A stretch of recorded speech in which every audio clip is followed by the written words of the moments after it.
અરવલ્લી જિલ્લાના મોડાસા તાલુકાના સાકરિયા ગામમાં એક નાના વેપારીની દુકાનમાં રાત્રે શોર્ટ સર્કિટના કારણે મોટી દુર્ઘટના સર્જાઈ હતી. તો પ્રાથમિક શાળા નજીક આવેલી ભરત વિનુભાઈ રાવળની પાન પ્રોવિઝન કેબિનમાં ગત રાત્રિના સમયે અચાનક આગ લાગી હતી. તો શોર્ટ સર્કિટના કારણે લાગેલી આગમાંથી ધુમાડાના ગોટે ગોટા નીકળતા દુકાનદાર ભરત રાવળ અને આસપાસના રહેવાસીઓ તરત જ ઘટના સ્થળે દોડી આવ્યા હતા. તો આગની જાણ થતાં મોટી સંખ્યામાં લોકો એકત્ર થઈ ગયા હતા.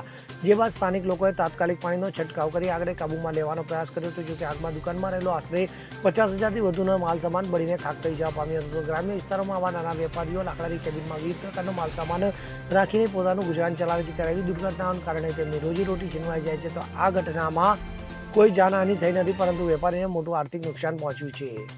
Bureau report CN24 news. હવે જુઓ દેશ દુનિયાની તમામ ખબરો તમારી આંગળીના ટેરવે. ઉઠાવો મોબાઈલ અને Google Play Store પરથી ડાઉનલોડ કરો અમારી CN24 ન્યૂઝ મોબાઈલ એપ.